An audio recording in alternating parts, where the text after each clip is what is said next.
Oh. I want Venezuela on my desk by Friday morning. That is one big-ass Stairmaster. Soundmaster, screaming man at sound. I got steps if anybody needs them. Steps here.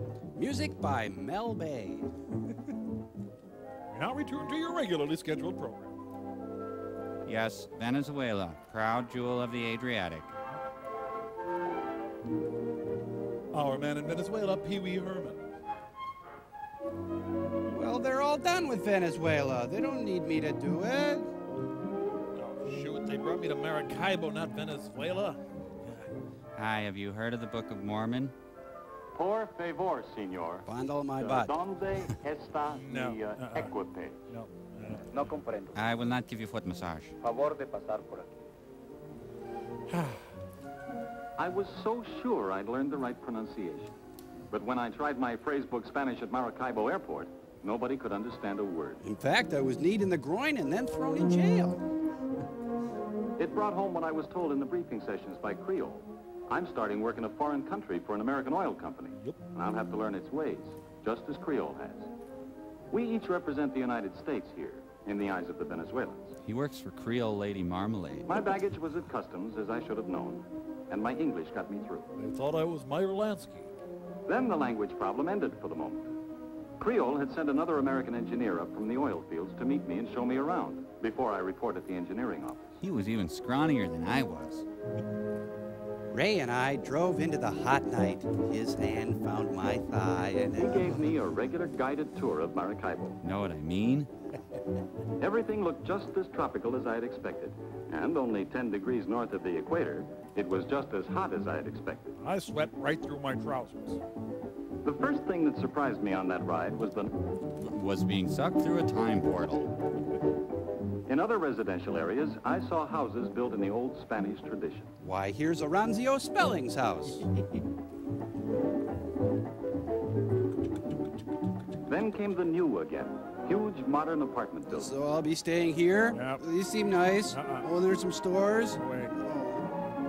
This is like a very Brady Venezuela. I almost felt I hadn't left home when we passed a big Sears Roebuck store. Because it's called Cram Venta at home, too. Another familiar sight was a used car lot full of American autos. I dropped my pants and bent over a car just to feel at home. Autos usados. But the center of the city is Spanish. And you begin to realize that Maracaibo is almost 400 years old. When are they going to fix it up? Sir, cars aren't allowed on the bike path. Sir.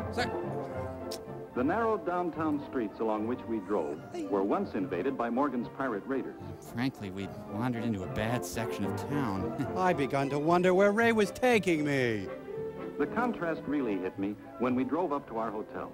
Just about the most modern one I've ever seen. There's a motor lodge outside Beloit that comes close, but... It's a great introduction to a job in Venezuela, but it's only for one night. One lovely night with Ray. Hey. Pardon my luxury, dear. I'm at the pool at the hotel as I write this. And I'm not lusting after the young, tawny Venezuelan. My next letter will be from Lagunitas, because I leave for the oil fields tomorrow. Love to you and the boys, What's their names? Jim. To you and the boys, Jim. Do you know a Jim? Where is Daddy, Mommy? Well, Jeff, I'll just show you. That's okay. You can just tell me. Oh my, this is the Kama Sutra. We're here in the United States, The best country ever. and Daddy is down here in Venezuela. Screwing around. Let's go to illustration B. Ding. He wrote the letter from Maracaibo. Where he cheats on us with the brown-skinned beauties. But by now, he's down here where the Lake Maracaibo oil fields are. Can I go outside? That's where Daddy is working, Jeff. And when he finds a place for us to live, we're going down there, too. So where's Daddy? No! Dear Ann, well, here I am at Lagunitas in the oil fields. Try to find me. My trip from Maracaibo started with a ferry ride across the neck of the lake, near the entrance from the Caribbean. Nice enough fella, drove the boat well, and how they live is none of my business. Let's see. What else can I tell you about myself? Lake Maracaibo seemed narrow here, but it's actually 60 miles wide at one point and about 120 miles long. I felt like a complete ass for mistaking it as narrow. I've taken this opportunity to reassess my views of all inland bodies of water. I wanted nothing more than to throw myself on my hotel bed and cry. After leaving the ferry, the drive to Lagunitas took about an hour. Most of it along a road built by Creole and the other oil companies back in the 30s. Over a wide body of water, and it was a wide road. I made no assumptions about the narrowness or width of the road. The offshore wells run along the edge of Lake Maracaibo for more than 40 miles, sometimes reaching beyond the horizon. It's quite a sight. Made me proud to be an American. But the most thrilling sight to me was my first view of our new home, Lagunitas, right on the lakeshore. It's both a community and an industrial center. Well, it's mostly an industrial center. Boy, you can smell the oil oozing from every pore of the land. Well, that building is really nothing, no. Part of my work will be in the office here, and part out on the lake, helping with supervision and planning for this portion of the oil field. Damn it, why did I have to estimate how wide that river was? I played it over again and again in my mind. It's just like Levittown, honey, only better. Well, if it isn't Mr. Big Lake. I started meeting people the moment we arrived. People don't take to me very well, honey. It's time you learn that. We can let go now. My first stop was at the administration building where I checked in at my office. It's a narrow building. Damn. My Creole office building. My Creole office building. Hey, it's Lake Man, everybody. Sure you can wedge into our narrow office, Mr. Big Lake? My boss, the district petroleum engineer, is a young fellow. They give responsibility early here. Young that he's in his mid-50s. I found that the engineering staff is both Venezuelan and American, or North American, as they say here. Or White Devil, as they say here. Then I spent the evening getting settled in my quarters. A long and lonely evening, dear, without you. I'm lying. I stayed up till 9 and had Cokes. Please forgive me. Please. I'll have another Coke. The next day, I was taken out on the lake to see the field procedures. Then shot in the Before head. that day was over, I felt as though I were back in the Navy. I was dragged behind the boat over beds of coral. I didn't see that ponga knife coming at me. Never get out of the boat. Absolutely goddamn right. I'd been shanghaied by some badass drug cartel. I realized I was sitting on a kilo of coke. They'd asked me to give up the pinky from my left hand. As we headed out into the lake, I saw that there was no open water ahead, just rows of oil wells. And as an engineer, I know that what I saw is just part of it, that under the water there are hundreds of miles of pipeline connecting the wells. You wouldn't know that, honey, because you're not an engineer.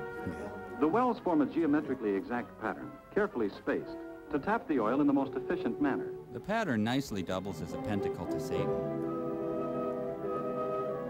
Yep, here's our new house, honey.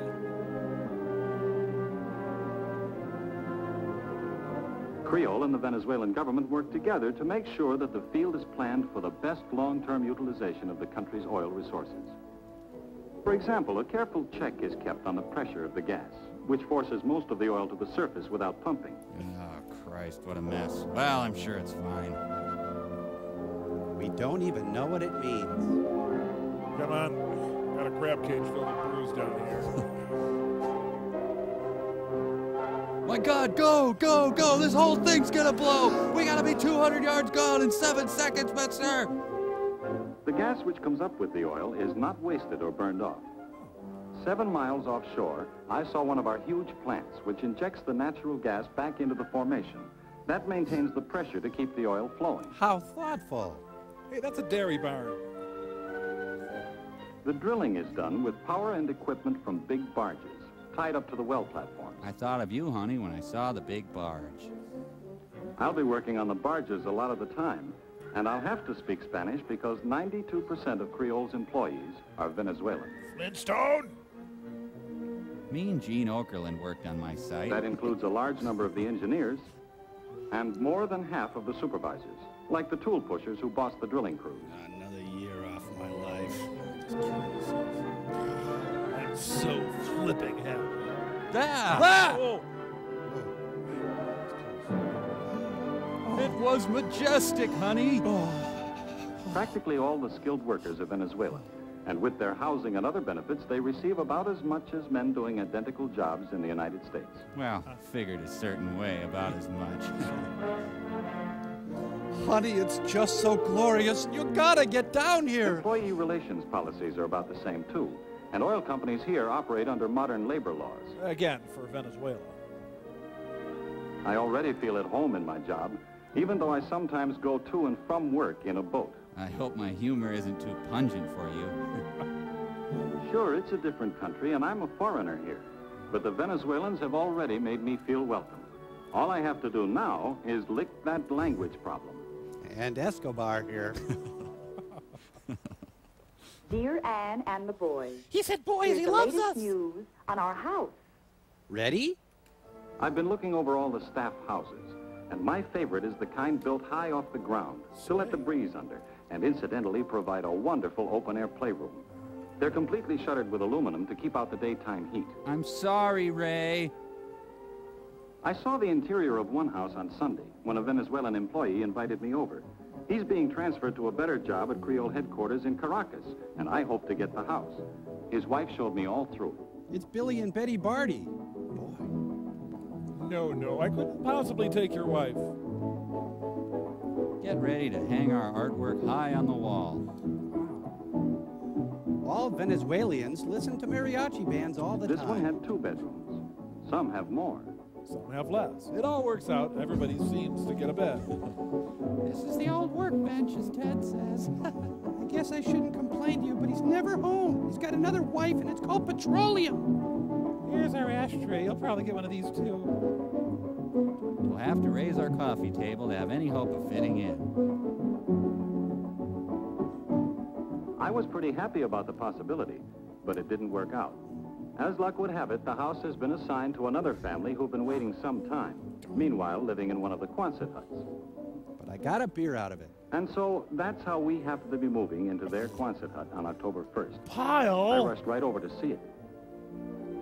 Yeah, how you doing, buddy? Never saw one of these dung heaps before. Get on in here. Well, this is the living room. Nice, huh? It's temporary housing, of course, but these people had fixed theirs up attractively. We can do the same while we're waiting for one of the permanent houses. There's rats in the toilet. Gotta keep a book on the lid. Sit down, honey. It's like living in a B-52. I found half of a dog under the floorboards. I woke up once with a roach in my mouth.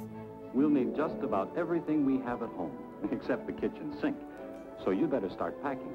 The water works about an hour a day. I'd boil the hell out of it if I were you.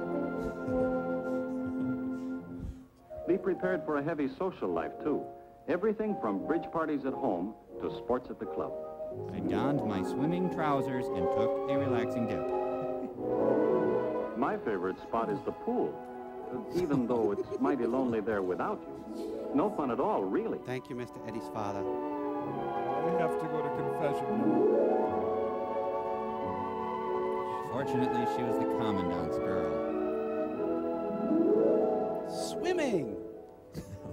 You asked about medical care. Don't ask. There's a Creole dispensary for both employees and dependents. It's called Needle Park. Do your worst. Spock.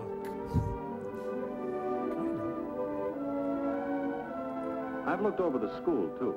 It's also maintained by the company.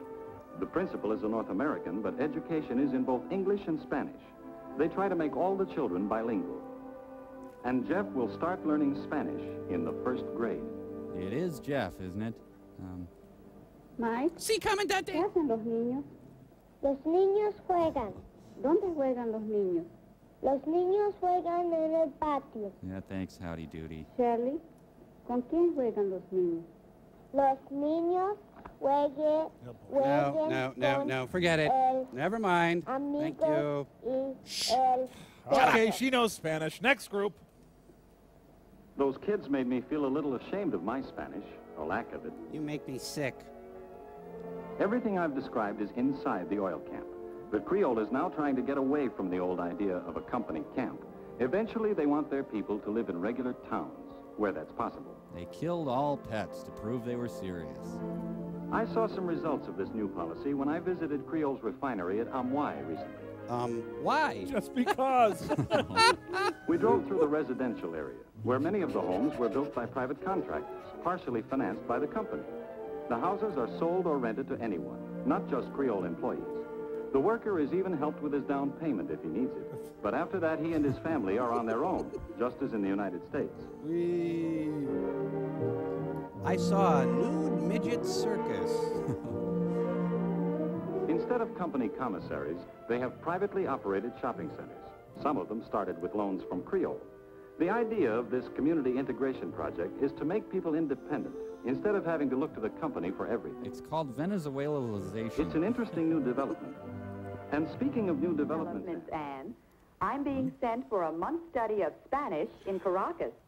That's where I'll be writing from next. Did he mention me at all? I traveled to Caracas by air, of course, landing at Maiquetía, right on the shore of the Caribbean. You? Then we started up through the mountains, on one of the most remarkable highways in the world, the Autopista. I'm joining the Shining Path. Narrow, wide, narrow, narrow, wide. I couldn't help but notice the dark sedan following us. We entered the land time forgot. Dinosaurs roam freely. We go to see corn.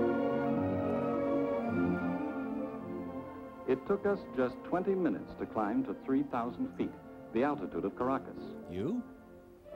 Suddenly, we were in the city. Shots rang out. It's laid along a narrow valley just behind the coastal mountains. Narrow? Did I say narrow? There I go again. The cab driver whirled on me. His eyes narrow. No, not narrow. No.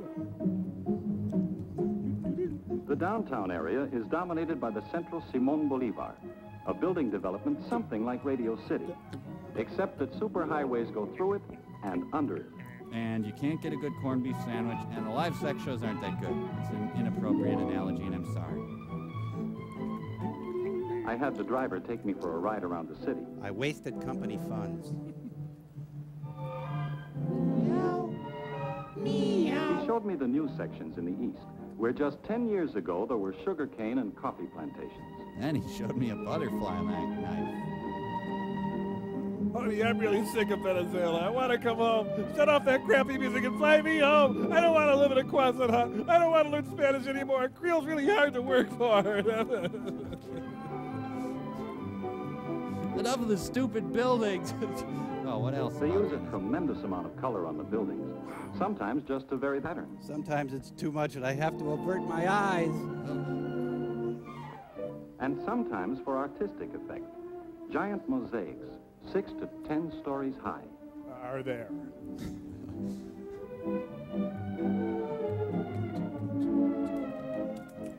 Some of the residential areas are almost futuristic. But they're not, because you realize it's not the future.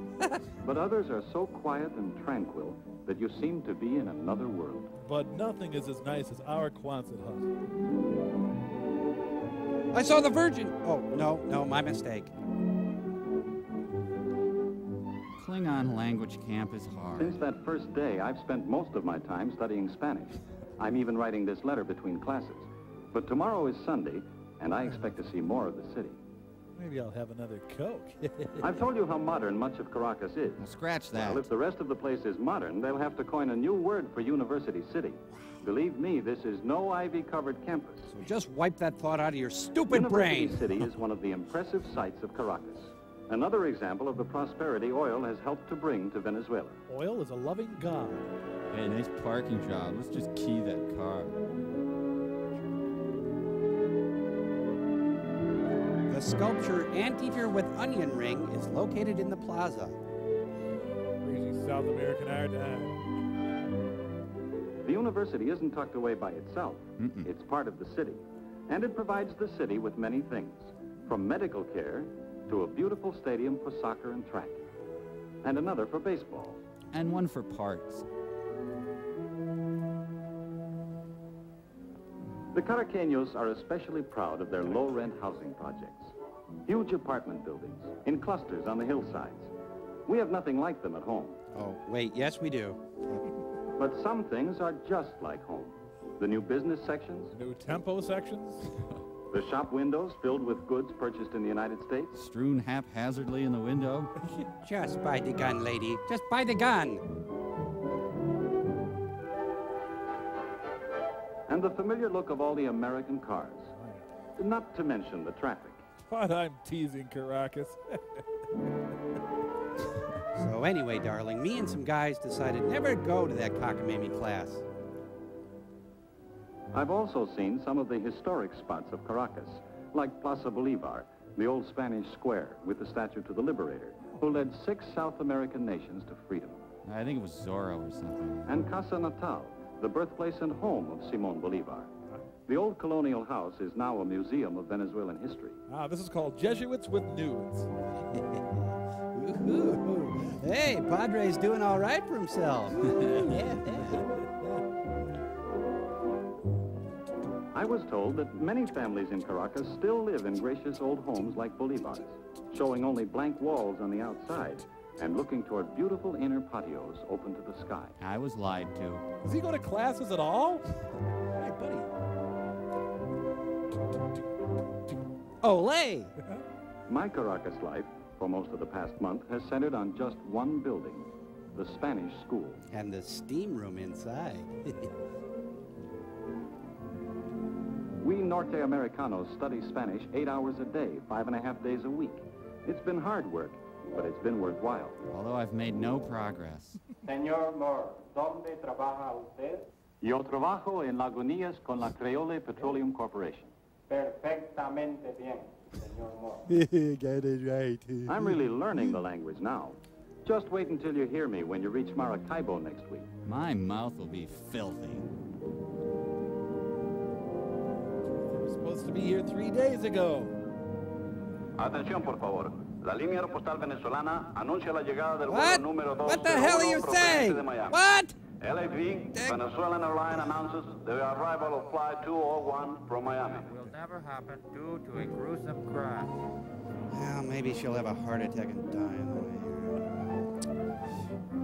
Su atención, por favor. Después de cumplir requisitos de migración y aduana, los pasajeros saldrán por la salida este del edificio. Following immigration and customs clearance, passengers will exit at Howdy! Wow, I've had her in there for a long time. That cavity search must be hell.